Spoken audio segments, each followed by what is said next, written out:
Before watching the video, don't forget to subscribe to our channel by clicking the subscribe button below and clicking the bell icon to be notified whenever we publish a new video.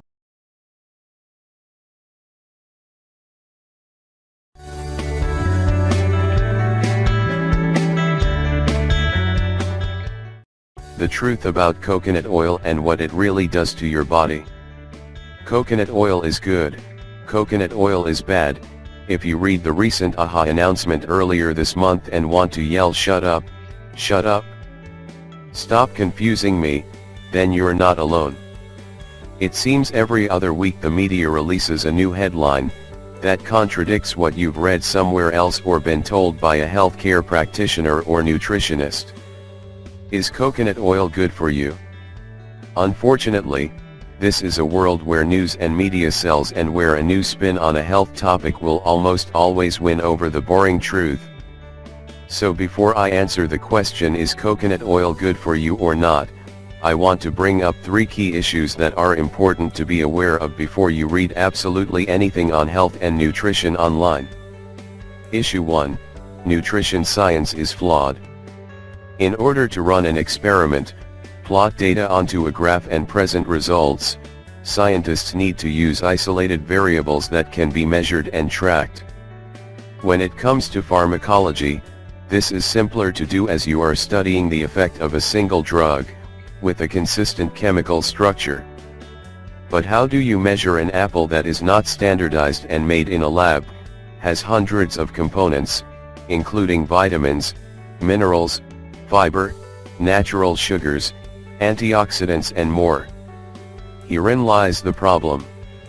Even the simplest of food is hopelessly complex to study, so scientists end up having to focus on isolated nutrients, such as vitamin C in the apple, instead.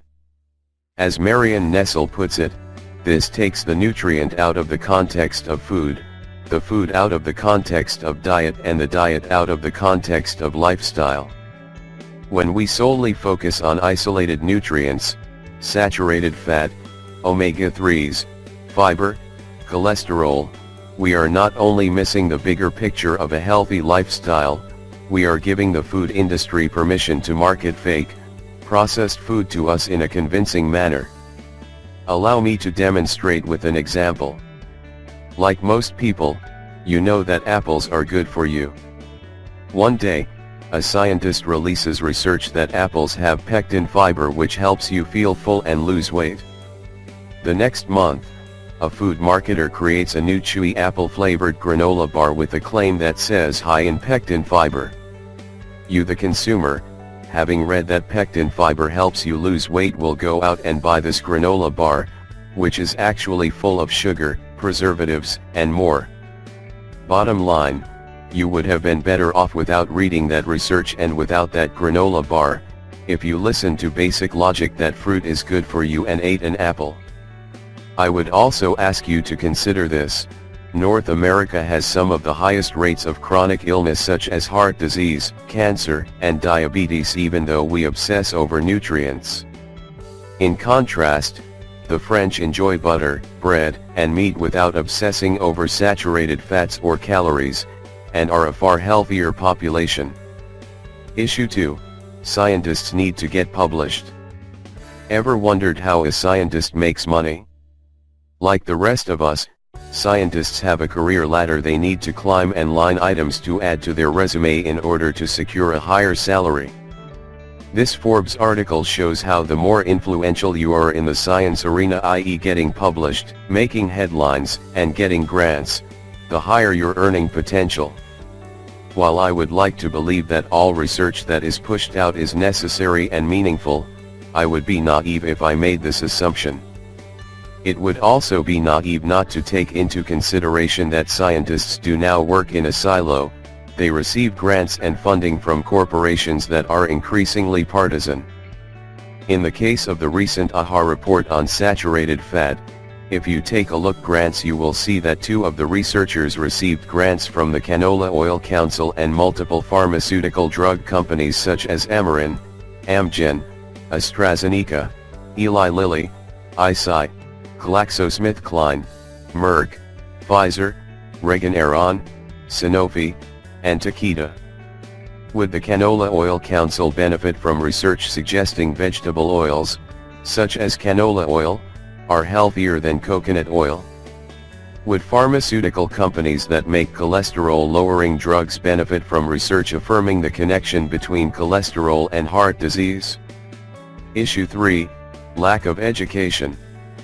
How often is a nutrition science article in the media educating you as opposed to giving you stats from cherry-picked scientific research? In the case of the recent coconut oil headlines, did you read an article that actually educated you on the role of saturated fats, cholesterol, and the basics of heart disease? Without knowledge about how the human body works, you will always be easily swayed and confused by research, and unable to read it with a discerning or critical eye. So let's make you critical thinkers starting right now. Saturated fat 101. There are 3 types of fats that exist in nature. Saturated, monounsaturated, polyunsaturated. Includes omega-3, omega-6. The main difference between saturated and unsaturated is that from a biochemical perspective, saturated fats don't have double bonds, which allow a fat to be more fluid and flexible. However, this lack of flexibility in saturated fat serves a distinct purpose, to provide structure to our cells so that they don't fall apart. Our body requires all 3 types of fats. Saturated fat plays these key roles.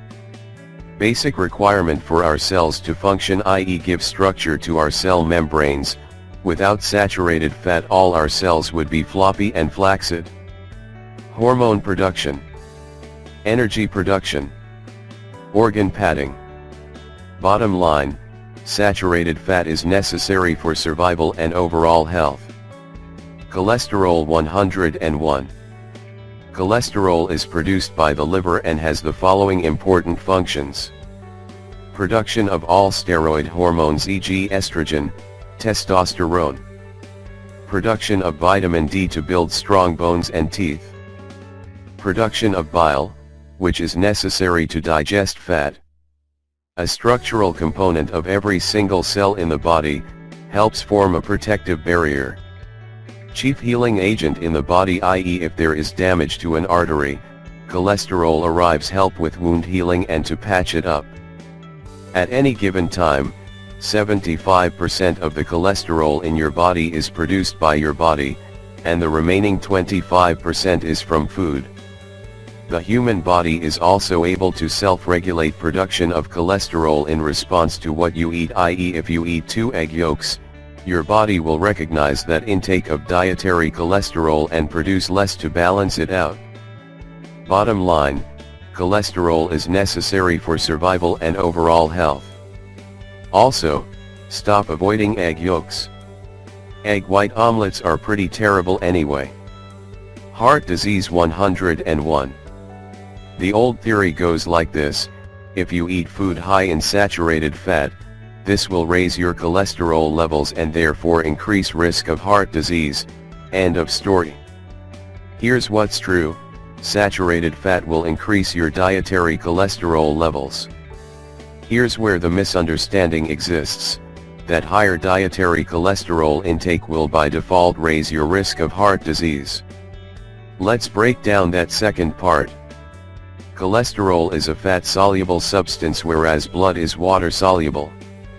It cannot move through the blood on its own, so it needs to be transported in something called a lipoprotein.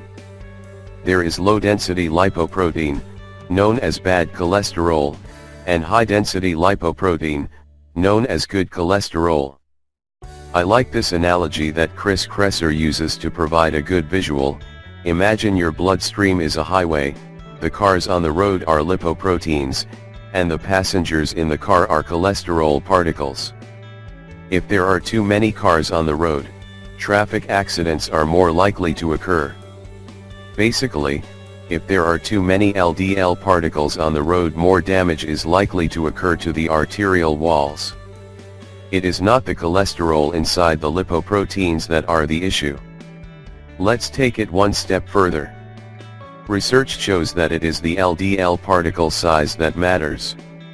Large, fluffy LDL particles do not pose as much problem as small LDL particles. Past research has also shown that saturated fat increases large fluffy LDL particles and also increases HDL. Bottom line, research shows saturated fat increases LDL cholesterol, but not the type that is harmful. What's more, small LDL particles become more troublesome when they are oxidized due to factors such as a high sugar diet, refined carbs, lack of antioxidants from fruits and vegetables, a sedentary lifestyle, smoking, and more. So, is coconut oil good for you? The current state of research. The AHA guidelines make it clear that saturated fat should only be 5 to 6% of the diet, that it is associated with a rise in cardiovascular risk, and that you can lower your risk by swapping it with unsaturated fats.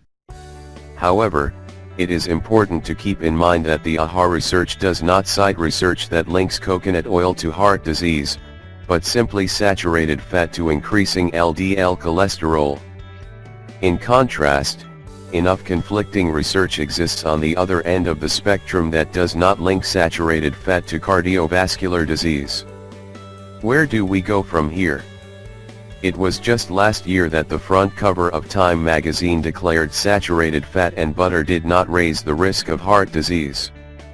And this year the opposite seems to be true.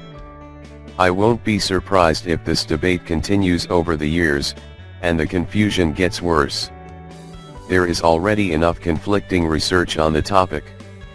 My advice is this. When it comes to saturated fat, remember to apply big picture logic. Adding more coconut oil to your diet does not equate to being healthier. In certain situations you probably don't want to increase saturated fat intake. For example, if you haven't cut back on sugar and refined carbs, which promotes oxidation of cholesterol, aren't eating enough fiber which helps dampen inflammation, barely exercise and are likely overeating on a daily basis, have genetically very high cholesterol such as familial hypercholesterolemia. Most of all, do not obsess over individual nutrients or else you will be left at the mercy of media, press releases and marketers telling you what to eat. Apply logic and understand that not everything, especially food, is black or white. Simply enjoy a balance of all types of real, whole food in moderation and eat food with enjoyment and in context of the bigger picture of a healthy lifestyle that involves movement, sleep, plenty of vegetables and positive relationships. Alina Islam is a certified nutritional practitioner, CNP, and in-house nutritionist at the Hearty Soul in Toronto, Canada. Through her relatable approach, Alina loves to educate and empower her clients to create long-lasting, sustainable change using food, lifestyle, and natural supplements as her toolkit.